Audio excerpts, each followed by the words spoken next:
স্বাগত জানাচ্ছি আজকের শিরোনামে। রানা প্লাজায় নিহতের সংখ্যা কম দেখাতে বলেছিলেন শেখ হাসিনা, জানালেন হাসান সারওয়ার্দী।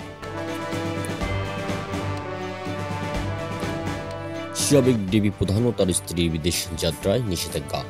সাবেক অতিরিক্ত কমিশনার হারুনুর রশিদ ও তার স্ত্রী শিরিন আক্তারের বিদেশ যাত্রায় নিষেধাজ্ঞা দিয়েছে আদালত।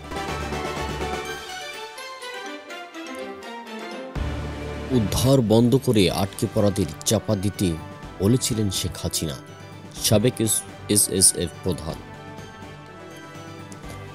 দেশের ইতিহাসে বড় হৃদয় বিদারক ঘটনা, সাভারের রানা প্লাজা ধস। 2013 সালের 24 এপ্রিল সাভার বাস স্ট্যান্ডের কাছে 10 তলা রানা প্লাজা ভবন ধ্বংসে নিহত হন 1136 জন শ্রমিক। আহত শ্রমিকদের সবাইকে মাটির চাপা দিয়ে ঘটনা মুছে ফেলতে বলেছিলেন শেখ হাসিনা।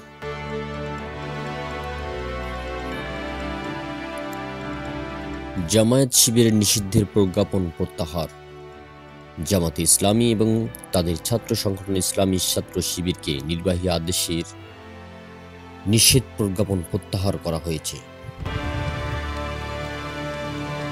এবং বঙ্গবন্ধু পরিবারের সদস্যদের নিরাপত্তা আইন বাতিল হচ্ছে।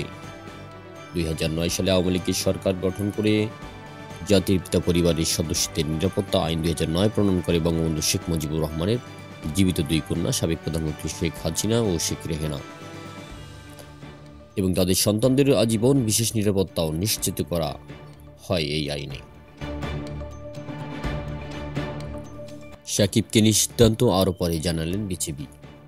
সাকিব আল হাসানের বিপক্ষে হত্যা মামলার বিষয়ে এখনও কোনো সিদ্ধান্ত নেয়নি বিসিবি।